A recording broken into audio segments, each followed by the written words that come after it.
ओम शांति। 29 अगस्त 2023 की साकार मुरली है। प्यारे प्यारे मीठे मीठे बाबा हम बच्चों से कहते हैं, मीठे बच्चे, श्रीमत पर ज्ञान का चंदन घिसना व पवित्र बनना ही स्वराज्य लेना है। तुम पवित्रता की प्रतिज्ञा करो तो सूर्यवंशी घराने का तिलक मिलेगा। श्रीमत पर ज्ञान का चंदन घिसना व पवित्र बनना ही स्वराज्य लेना है। तुम पवित्रता की प्रतिज्ञा करो तो सूर्यवंशी घराने का तिलक मिलेगा। प्रश्न, तुम बच्चों को राखी कौन बांधता है, तिलक कौन देता है और मुख मीठा कराने की रस्म क्यों है? बाबा उत्तर देते, तुम्हें बड़ी मम्मी अर्थात ब्रह्मा राखी बांधती है। ब्रह्मा माँ अर्थात बड़ी मम्मी बाबा कहते। तो ब्रह्मा माँ राखी बांधती है, पवित्र बनाती है। जब तुम पवित्र बनने की प्रतिज्ञा कर लेते हो तो बाप स्वराज्य का टीका देते हैं। मुख मीठा कराना अर्थात सर्व वरदान दे देना। बाप ने स्वराज्य के तिलक के साथ साथ सर्व वरदान भी दिए हैं। इसी की रस्म यादगार में चली आई है। गीत है, इधर मोहब्बत उधर जमाना। ओम शांति। भगवान उवाच। अच्छा, भगवान का नाम चाहिए क्योंकि भगवान का एक ही नाम होता है। मनुष्यों के तो अनेक नाम पड़ते हैं। जैसा शरीर धारण करते जाते हैं नाम बदलता जाता है। शरीर तो जरूर सबको है और जन्म मरण में भी आते हैं, तो अनेक नाम पड़ते हैं। मोहब्बत भी बहुतों से होती है। चाचा, मामा, काका, गुरु, गोसाई आदि ढेर से मोहब्बत होती है। कितने संबंधी है? अब ये संबंध तो है एक, वह अनेक संबंध तो नीचे ले जाते हैं, गिराते ही रहते हैं। ये एक ही संबंध ऊंच से ऊंच है, यह ऊंच ही ले जाते हैं। अभी तुम जीव आत्माओं की मोहब्बत लगी है परमपिता परमात्मा से, वह तुमको बहुत ऊंच ले जाते हैं। वह है ही परम धाम में रहने वाला। ये तो निश्चय है ना? कहे हाँ जी बाबा। अगर कहे पता नहीं तो तुम आए कहाँ से? ऊपर से ही यहाँ आए हो ना। तुम अभी असल में ऊंच से ऊंच परम धाम मूल वतन में रहने वाले हो। बीच में है सूक्ष्म वतन और ये है स्थूल वतन। बरोबर तुम यहाँ आए हो वहां से, परमधाम से। भिन्न भिन्न नाम रूप लेते हो। अब 84 जन्म पूरे किए, अब फिर वापस जाना है। अब तुम्हारी मोहब्बत बाप से है। जानते हो हम माता पिता के सम्मुख बैठे हैं। ये भी जानते हो पहले पहले हमको पवित्रता की राखी बांधते हैं। बाप कहते हैं, हे बच्चे, इस काम महाशत्रु को जीतो व माया रावण पर जीत पाओ। इसके लिए पुरुषार्थ करना है। अंधश्रद्धा की तो बात ही नहीं, जरूर बाप को ही याद करना पड़े। बाप कहते हैं, मैं ब्रह्मा द्वारा तुमको राखी बांधता हूं। इसको कहा जाता है राखी बांधने का उत्सव, पवित्रता की प्रतिज्ञा करने का उत्सव। फिर क्या होगा? मैं स्वराज्य पाने का टीका दूंगा। यह बाप तुम्हारे सम्मुख बैठे। बाबा रक्षाबंधन का महोत्सव मना रहे हैं हमारे साथ। महसूस कर रहे हैं ना, बाबा सामने बैठे हैं और हमें राखी बंधन का उत्सव मनाकर प्रोत्साहित कर रहे हैं। प्रतिज्ञा भी करवा रहे हैं, स्वराज्य का टीका भी लगवा रहे हैं और ब्रह्मा माँ पवित्रता की राखी भी पहना रही है। सभी महसूस कर रहे हैं ना रक्षाबंधन के उत्सव को बाप दादा के साथ। कहें हाँ जी बाबा कि बाप तुम्हारे सम्मुख बैठे हैं। तुम जानते हो पवित्रता के लिए ही तकलीफ सहन करते हैं। तुम्हारे मित्र संबंधी आदि सब दुश्मन बन पड़ते हैं। बाप तुम्हें डायरेक्ट कहते हैं, बच्चे पवित्र बनो। बेहद का बाप शिव बाबा आकर तुमको सच्चा स्वराज्य देते हैं। आत्माओं को राजाई मिलती है, अभी आत्माओं को गदाई है। राखी पर्व को राखी उत्सव नहीं कहेंगे, उत्सव में तो बहुत शादमाना करते हैं। इस पवित्रता की राखी बांधने में कोई खर्चा आदि की बात ही नहीं है। बाप खुद कहते हैं, बच्चे मेरे से प्रतिज्ञा करो, फिर तुम स्वराज्य पाएंगे। स्वराज्य का टीका खुद बैठ देते हैं। बच्चों को बाबा ने साक्षात्कार भी कराया था। वहां कैसे बाप ही बच्चों को तिलक देकर अपने तख्त पर बिठाते हैं। तो जो सूर्यवंशी बनेंगे वही गद्दी पर बैठेंगे ना। माँ बाप ही बच्चे को राज्य भाग्य देते हैं, समझते हैं बच्चा ही गद्दी नशीन होगा। ये बाप भी खुद आकर तुम आत्माओं को ज्ञान अमृत से साफ करते हैं। ज्ञान अमृत कोई जल नहीं है। बाप कहते हैं तुमने 63 जन्म विषय सागर में गोते खाए हैं। सिकिलदे बच्चे, अब तुम्हारे 84 जन्म पूरे हुए। अब ये अंतिम जन्म तुम पवित्र बनो, मेरी मत पर चलो। तुम स्वराज्य पाने के लिए बाप के पास आए हो ना। राजा के पास बच्चा आता है, समझता है मैं राजा ही पाऊंगा, परंतु उसको कोई स्वराज्य नहीं कहा जाता। स्व माना आत्मा, तो आत्मा को राज्य मिलता है, परंतु ज्ञान नहीं है कि हम आत्मा ने प्रिंस का शरीर धारण किया है महाराजा महारानी बनने के लिए। टीके का भी उत्सव गाया जाता है ना।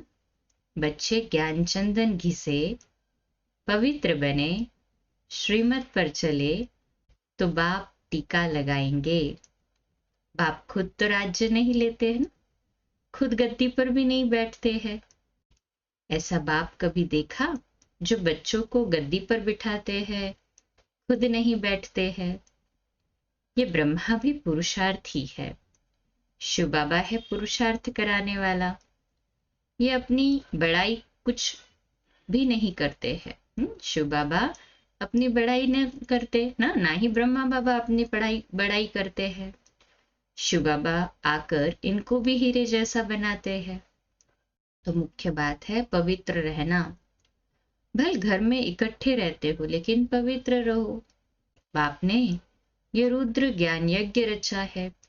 यज्ञ हमेशा ब्राह्मणों द्वारा रचा जाता है। श्री कृष्ण कहे कि मैं यज्ञ रचता हूं, ये हो नहीं सकता। तुम हो ब्राह्मण, ब्रह्मा के मुखवंशावली, तुम श्रीमत पर चल रहे हो ना। ब्रह्मा को श्री नहीं कह सकते, यहाँ तो आत्मा और शरीर दोनों पतित है। तुम श्री बन रहे हो, अभी तुमको श्री नहीं कहेंगे, अभी तुम श्रेष्ठ बन रहे हो। ऊंच से ऊंच बाप ही आकर तुमको श्रेष्ठ बनाते हैं, लक्ष्मी नारायण जैसा। ऐसा श्रेष्ठ 16 कला संपूर्ण तुमको बनना है। बाप पूछते हैं तुमको लक्ष्मी नारायण बनने का नशा है या सीताराम बनने का नशा है? किस बात का नशा है? राम सीता बनने का तो नशा रहेगा ही नहीं, उसमें क्या चंद्रवंशी बनने में नशा रहेगा? बाबा कहते कहेंगे लक्ष्मी नारायण का नशा है ना। सभी को हाथ ऊपर करे। हम तो सूर्यवंशी बनेंगे। 2 कला कम हम चंद्रवंशी क्यों बने? हम तो नारायण को अथवा लक्ष्मी को वरेंगे। तुम्हारे मम्मा और बाबा भी सूर्यवंशी बनेंगे। जगत अम्बा और जगत पिता दोनों सूर्यवंशी बनते हैं, तो तुम उनके बच्चे जो बाबा मम्मा कहते हो, तुमको भी पुरुषार्थ करना चाहिए।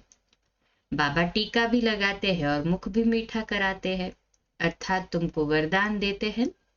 विजय का टीका लगाकर वरदान देते हैं कि तुम सदा ऐसा स्वराज्य पाएंगे। यथा राजा रानी तथा प्रजा राज्य भाग्य भोगते हैं। परमपिता परमात्मा द्वारा एक ही बार राज्य स्थापन होता है। ये है ऑलमाइटी अथॉरिटी राज्य। वाइसलेस दुनिया भी गाई हुई है। सर्वगुण संपन्न 16 कला संपूर्ण मर्यादा पुरुषोत्तम देवताएं कभी काम कटारी से हिंसा नहीं करते हैं। 63 जन्म तो तुम 1-2 पर काम कटारी चलाते आए हो। अमरलोक में काम कटारी नहीं होती। यहाँ काम कटारी से तुम पतित होते होते तमो प्रधान बन पड़े हो। अभी तुम बच्चे समझते हो, बरोबर बाप स्वर्ग की स्थापना करते हैं, भारत में ही जन्म लेते हैं।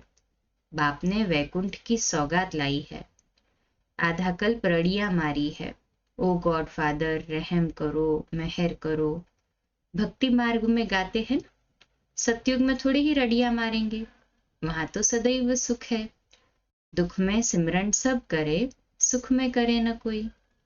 अनेक प्रकार के दुख होते हैं ना, देवाला मारते हैं तो कितना दुख होता है, बीमारी आदि होती है तो दुख होता है ना। स्वर्ग में दुख का नाम निशान नहीं। बाप आकर तुम बच्चों को राज्य भाग्य का टीका देते हैं। यह है दुख धाम, वह है सुख धाम। शांति धाम में तो आत्मा कुछ बोलती नहीं है, यहाँ फिर टॉकी बनती है। तुम्हारा स्वधर्म ही है शांति। अभी तुमको सुख शांति का स्वराज्य मिलता है, तो बाप का बच्चा बनकर उनकी श्रीमत पर चलना चाहिए ना। पढ़ाई के समय सारा अटेंशन पढ़ाई में देना होता है, पढ़ाई के समय और व्यर्थ बातों का वर्णन नहीं चलता। अगर कोई उल्टा सुल्टा बोलते हैं तो कहेंगे अटेंशन प्लीज। तो बाप बच्चों को कहते हैं तुम्हारी बुद्धि भटकनी नहीं चाहिए। बाहर धक्के खाने वालों के ख्यालात इधर उधर दौड़ते रहेंगे, समझेंगे कहाँ छुट्टी हो तो घर जाए। अब तुम बच्चों को पढ़ना और पढ़ाना है। ब्राह्मणों का धंधा ही है गीता सुनाना। वह ब्राह्मण भी गीता सुनाते हैं, शरीर निर्वाह भी करते हैं। तुमको भी ऐसे कहा जाता है, गृहस्थ व्यवहार में कमल फूल समान पवित्र रहना है। प्रतिज्ञा करनी है, ये अंतिम जन्म पवित्र रहेंगे। ये अपवित्र दुनिया विनाश होनी है। विनाश की तैयारी भी देख रहे हो ना, कहें हाँ जी बाबा, होलिका जलेगी। वास्तव में ये सब उत्सव इस समय के हैं। बाप तुमको तिलक देते हैं। तुम्हारी बुद्धि कहती है बाबा हमको सतयुग का, विश्व का मालिक बनाने के लिए पढ़ाते हैं, अथवा स्वराज्य का तुम तिलक पाते हो। बाप ही तिलक देते हैं, यहाँ तो तुम सम्मुख बैठे हो। राज्य भाग्य वह लेंगे जो पवित्र रहेंगे। राखी का महत्व बड़ा भारी है। कहते हैं बहन भाई को टीका लगाकर राखी बांधती है, तो बहनें तुम भाइयों को तिलक लगाएंगी, राखी बांधेंगी और मुख मीठा कराएंगी। सभी अनुभव कर रहे हैं? बाबा के घर में बहनें बाबा की प्यार भरी राखी सभी को बांध रही है, टीका लगा रही है, मुख मीठा करा रही है और उत्सव करा रही है। तो ये उत्सव कहाँ से शुरू हुआ? संगम युग से, जबकि परमपिता परमात्मा पवित्र रहने की प्रतिज्ञा कराते हैं। शिवरात्रि का भी उत्सव है, फिर राखी का उत्सव, फिर है दशहरा, फिर दीपावली का उत्सव, नवरात्रि का उत्सव। ये सब उत्सव चलते आए हैं। तुमको तो खुशी होती है ना। दशहरा अर्थात विनाश के बाद फिर दीपावली आएगी, घर घर में स्वर्ग होगा। तुम शिव बाबा की, ब्रह्मा विष्णु शंकर की, लक्ष्मी नारायण, राम सीता आदि सब की जीवन कहानी बता सकते हो। सारे चक्र को तुम जानते हो। बाकी 8-10 भुजाएं तो कोई को हो नहीं सकती। मनुष्यों ने कितने चित्र बैठकर बनाए हैं। इसको कहा जाता है waste of time, waste of money, waste of energy. अभी तुम जानते हो हम आए हैं स्वराज्य का वर्षा लेने। हम श्रीमत पर क्यों नहीं चलेंगे जैसे माता पिता चल रहे हैं? ये तो समझने की बात है ना। बाप है मनुष्य सृष्टि का रचयिता, बेहद का बाप है ना। कितने बच्चे अडॉप्ट करते हैं, प्रजापिता है ना। वह लौकिक बाप तो करके एक बच्चे को गोद में लेते हैं, उनको प्रजापिता तो नहीं कहेंगे ना। कई ऐसे भी होते हैं, एडॉप्ट करते हैं, फिर बच्चा हो जाता है तो उस बच्चे पर जास्ती प्यार हो जाता है, गोद में लिए हुए बच्चे को फिर कम प्यार करते हैं। अब तुम तो समझते हो ईश्वरीय गोद में जाते हैं, ईश्वर हमको टीका लगाएंगे पवित्रता का। तुम दिल अंदर प्रतिज्ञा करते हो बाबा आप आए हो, हम आपका सपूत बच्चा बन पवित्र बन आपसे वर्षा लेंगे। अभी सबकी कयामत का समय है, पापों का हिसाब किताब चुकतू कर पुण्य का जमा करना है।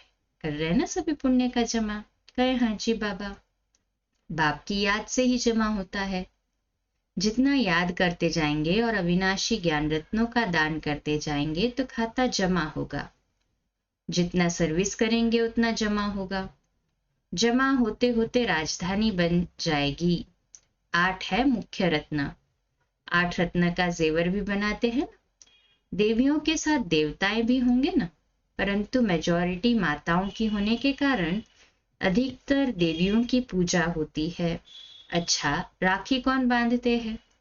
शिव बाबा खुद तुम्हारे सम्मुख बैठे हैं, तो शिव बाबा राखी भी बांधेंगे, तिलक भी देंगे, मुख भी मीठा कराएंगे।